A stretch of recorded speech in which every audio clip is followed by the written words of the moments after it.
Magandang araw mga boss. Medyo mabigat yung problema ni customer. Parang hindi ko ata magagawa. Pero susubukan ko yan. Kasi nga, nang sinubukan ko ito kanina, grabe tigas ng clutch pedal niya. Tignan nyo, apakan ko yan mga boss. Sa lahat ng ginawa ko, ito na yung pinakamatigas eh.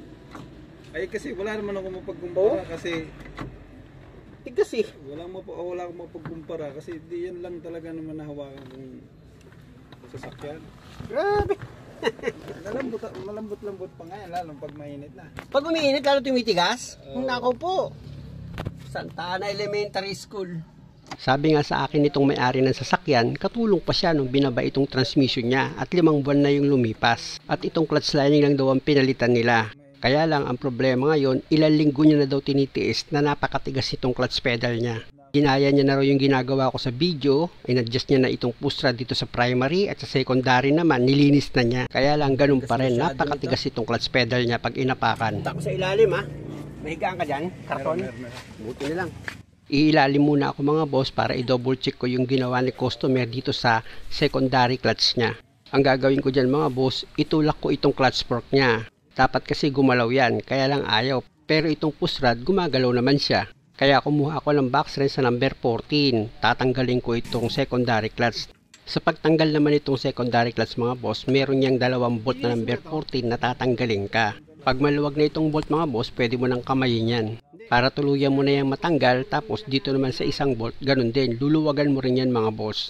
Gamit nga itong box wrench mo na number 14. Pag maluwag na yan mga boss, pwede mo na rin ulit yung kamayin para tuluyan mo nang matanggal itong secondary clutch. Tutulak ko to. Malambot to, kita mo, malambot to. Oh, malambot eh oh. Malambot yung Ito, tulak yung secondary. secondary. Oo, pag malambot yan, nandito diferensya niya sa ano. Kasi iba, yung tinitest kong iba, yung ganito, hindi ko matulak. Oo, ito, ang lambot, tingnan mo, bumabalik oh. Bumabalik. Tapakan mo nga ron, tapakan mo nga ron. Itong clutch. Oo, dahan-dahan lang. O, sige. O, lumambot. Ha? Hindi. O, sige, ayan. Malambot. Malambot? Oh, dyan wala din. Ibig sabihin, kahit na 5 buwan pa lang itong lining mo, walang problema dito sa ano, sa primary check tsaka secondary clutch. Alam niyo mga boss, nung pinag-aaralan ko itong problema ni customer, hindi sa pressure plate ang problema. Dahil sa nakikita ko ang pinanggagalingan ng pagtigas ng clutch pedal dito sa fork at release bearing. Tanggalin ko muna itong dirt cover niya. Kasi nga mga boss, pag hindi rin maganda yung pagkaka-position mo dito sa fork, ibig kong sabihin hindi maganda yung play niya, naapektuhan dyan yung release bearing. Pag hindi maganda yung pagkakalagay mo ng fork, kaya mangyayari pag inapakan mo yung clutch pedal, medyo tatagilid yung release bearing mo, sasabit yan dito sa main drive. Kaya yung pakiramdam ko kanina nung inapakan ko yung clutch pedal ni customer, parang may pumipigil. Kaya nga pag nagbababa ako ng transmission mga boss, napaka-importante sa akin bago ko isampa itong transmission, tinutulak-tulak ko na itong fork para yung release bearing niya makita ko kung pantay ba yung galaw niya dito sa main drive.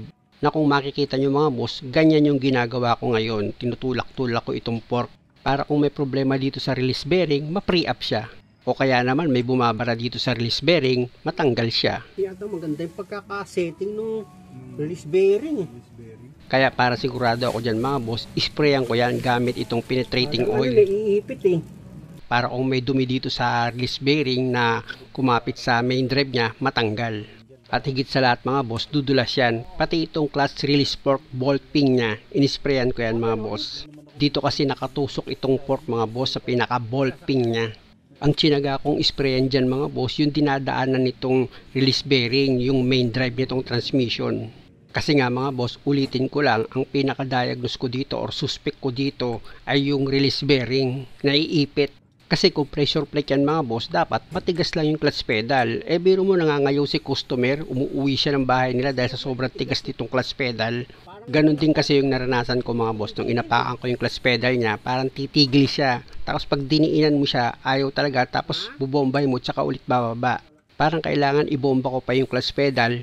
Siyempre gagalaw yung fork nun, siyempre mag-iiba yung posisyon ng release bearing, tsaka ngayon siya madidiin. Kaya pag tinuloy ni customer yung pagdiin niya sa clutch pedal, mangangayaw talaga siya sa sobrang tigas. After ko ma-sprayan ng penetrating oil yan mga boss, gumamit ako ng stick, yung dulo niyan meron siyang grasa. Ipinahid ko dito sa pinaka main drive nitong transmission, tapos yung sa release bearing, siniksikan ko na rin. Sabi ko nga kay customer, ganito lang muna yung gagawin ko para hindi siya magastusan kasi hindi naman ito sliding, wala rin namang maingay, kaya tsagain ko na lang.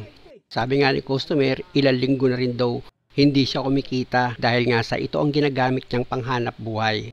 O di ba mga boss, kawawa din si customer. Ngayon nga lang ako nakano ng ganito, parang pakong sa tigas. Ang nilalagyan ko naman dito ng grasa mga boss, itong ball pin ng clutch release fork niya. Mahalaga kasi yan mga boss na dapat madulas yan. Para pag inapakan mo yung clutch pedal mo, tutulak yung pusrad ng secondary clutch mo, natatama naman yung pusrad mo dito sa fork, itutulak niyan. At itong fork naman, dahil dyan nakalagay yung release bearing, itutulak niya naman ngayon yung pressure plate. Napagtulak nitong release bearing dito sa pressure plate, ang dadaanan nitong release bearing yung main drive mo. Eh kung masikip sa main drive mga boss, halimbawa, hindi maganda yung pagkaka-align nung release bearing o kaya marumi siya, possible, titigas yung clutch pedal mo. Ito naman ang ginagawa ko mga boss, ayon lang ito sa mga nagiging experience ko. Ayaw ko naman kasi yung may nakikita pa akong paraan, ibababa ko agad yung transmission, kawawa naman yung customer. Sabi nga ng Diyos, di ba, yung pagkakataon mong gumawa ka ng mabuti sa kapwa mo, gawin mo ng madali. Kasi pag nag-isip-isip ka pa niyan, papasukin ka pa ni Taning, sabihin niya, nako, mas maganda ibaba mo na yung transmission, mas malaki pa yung kikitain mo. Sabihin pa ni Bastian, nako, bukas sira din yan. Balik na nga ako sa trabaho. Oo, lambot-lambot, oo. Tama, hindi na siya lumalaban, oh. Nakita nyo mga boss, na itutulak ko na itong fork dito sa pusrad ng secondary niya, kaya ang possible nito, lumambot na itong clutch pedal ni customer. Paapakan ko na itong clutch pedal niya. Okay, bombay mo muna. Huwag mo na i-start, kailangan i-start yan. Bombay mo lang. Okay. Bitaw mo maigi pag binomba mo.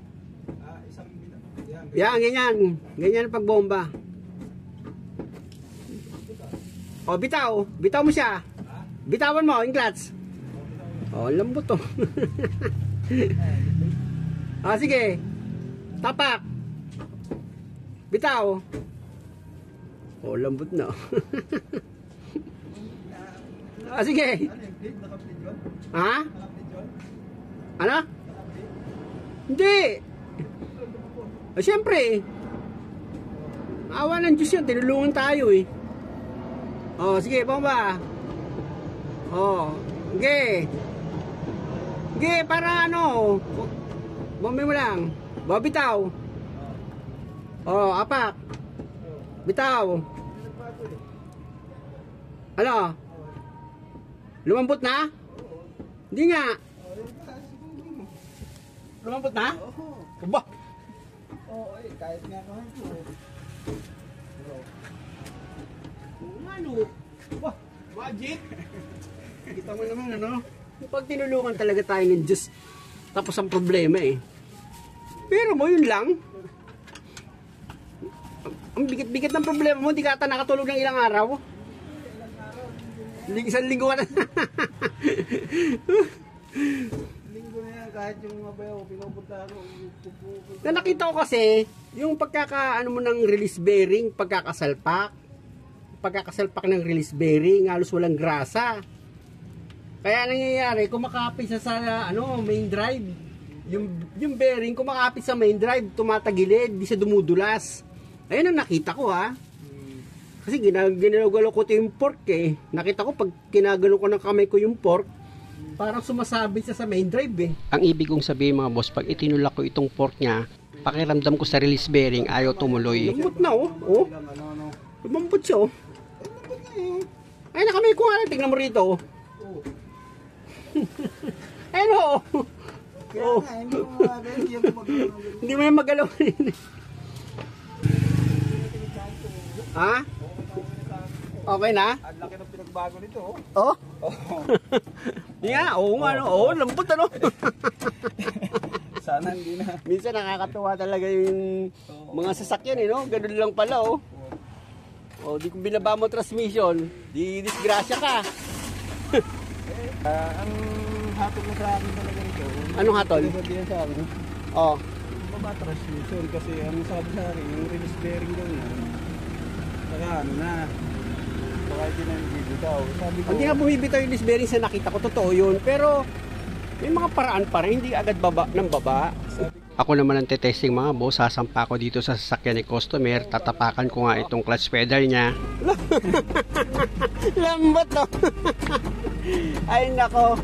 Yan, sa mga tiyan. Awa ng Diyos yun. Muli mga boss, maraming salamat sa panonood. Sana nakakuha kayo ng idea at kung maaari at okay lang naman sa inyo, pasubscribe naman itong channel ko. Maraming salamat.